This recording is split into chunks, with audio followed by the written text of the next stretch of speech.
Hello YouTube, RHJF back in with another video, and today's video is going to be a guide on the Queen Black Dragon.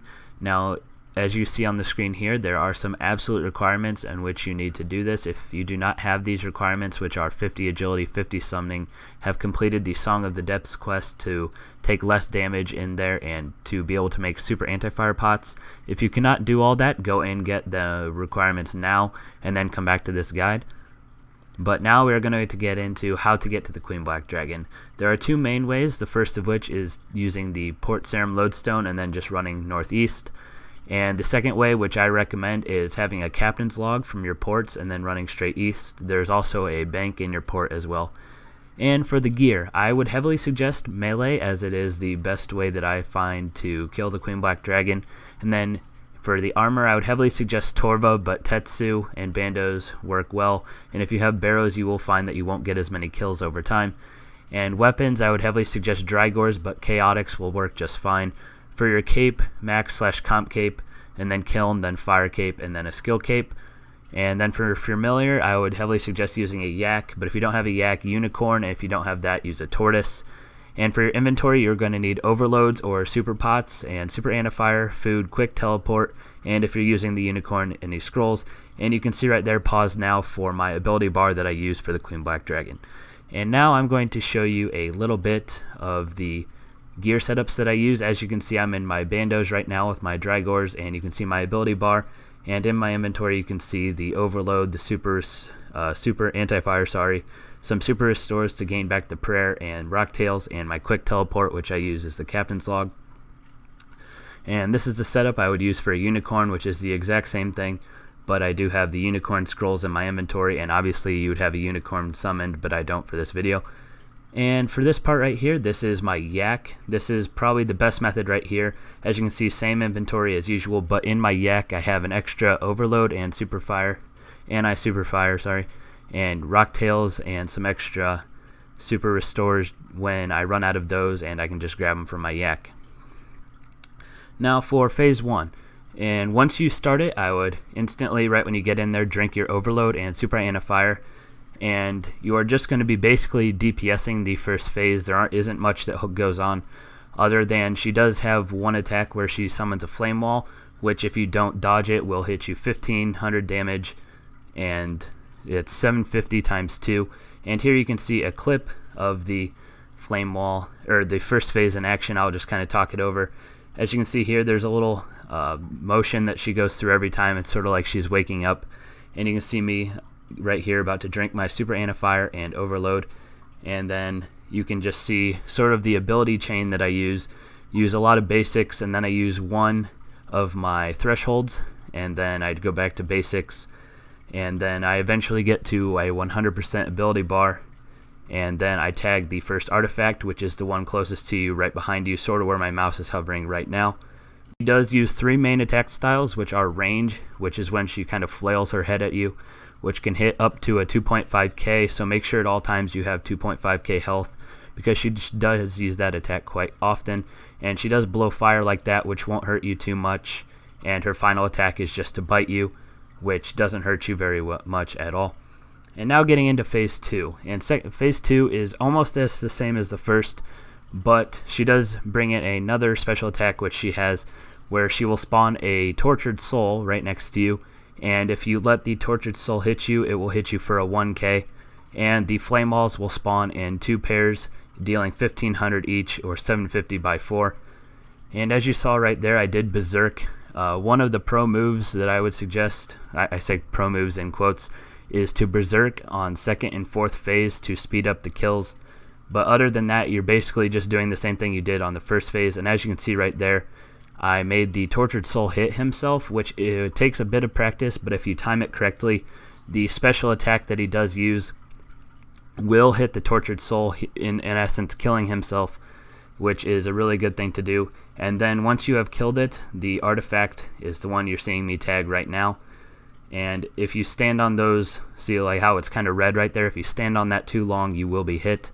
But now on to the third phase. On the third phase, the souls will spawn in pairs of 2 instead of just 1, dealing the same 1k damage each. Flame walls will spawn in 3s, dealing 1500 by 3.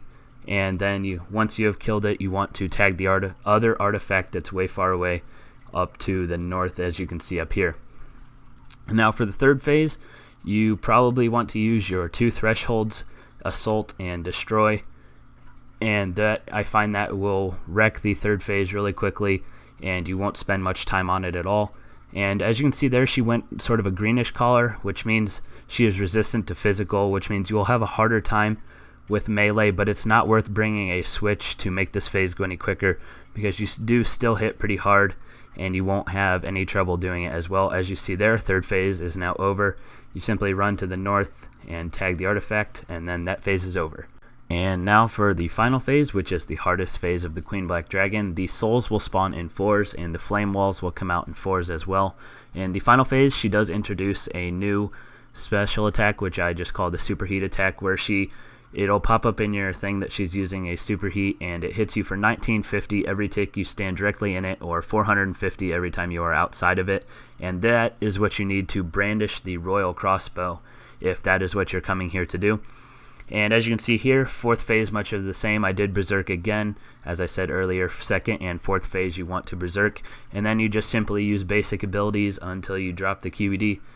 And see here, she spawned 4 souls, but I did not try to dodge it because on fourth phase there isn't really a very good way to dodge them, and it's better to just tank the hits. And another thing, you saw QBD go blue there. That means she is weak to your melee, so you will destroy on that phase, and that phase will go by really quickly as well. That can happen on the third or fourth phase. Now for the common loots from the Queen Black Dragon, you will get 8 dragon bones every time. Royal dragon hides and royal bolts you will get every time as well. You can see the increments. And some other more common drops: death and blood runes, 500 each time. U-logs, 300 every time. Magic logs, 120. Onyx bolt tips, 30 each time. Coal and adamantite ore, 350 respectively. Uncut dragon stones, 5. Rune ore you will get 30. Different seeds you can get: torch soul you'll get 1 every time. Magic 1 every time. And snapdragon 5. Grimy torch souls you can get 10 times. Coins 150, 250, or 200k, and Cerebrews in 2 dose 4 to 10, as well as Rockdales in 4 to 10 increments as well. And now for the unique drops from the Queen Black Dragon: the royal pieces, which make the royal crossbow, the spring, sight, stabilizer, and frame. You can get ancient effigies, draconic visages, dragon bone upgrade kits, and the infamous dragon kite shield. In my time of doing them, I've gotten a lot of royal pieces, a couple visages, and 0 dragon kite shields, so that should tell you just a bit about the rates, and I've done about 500 kills. And now for just a video of the loot. So now you have tagged the fourth phase, and now you are done with your Queen Black Dragon. You will simply run into this tunnel here. If you are going for more than 1 kills in an inventory, this is when you would use regenerate, and then you simply click on the thing there, or the chest, sorry, and it will give you your rewards. That time I got 120 magic logs. But for the quote pro moves, to reduce the flame wall damage, you simply just step back 1 step and step forward 1 step. This will work on all waves, even when they are multiple. And to avoid the soul's 1k attack, you just simply step across the face of the soul right before it uses its special attack, as you can see right here. Just step across it right before it uses it, and it will hit itself. And then right here you can see the flame wall dodge that I do. I kind of messed it up by moving over 1 step, but as you can saw as I ran through it, I did not take 750 times 2 damage. Some other information: when you are tagging the third and fourth artifact, if you stand on the ground, the little red stuff that you have to walk on, you will be hit a 1500 every couple of seconds that you stand on it, so make sure you move quickly, and this will not happen right away. And some other information here: the QBD average is about 5 mil an hour, with around 25 kills in an hour. This would be 2 kills for every overload and Supienifier, which can be done. I do that now, but it does take a bit of practice. So I'd just like to say thank you guys for watching. This is QBD in 10 minutes. I hope you guys have enjoyed this video, and if you've learned anything at all, if you could drop me a like, it would help me out a lot. And subscribe if this is your first video from me. More guides coming on the way pretty soon, so be sure to look out for that.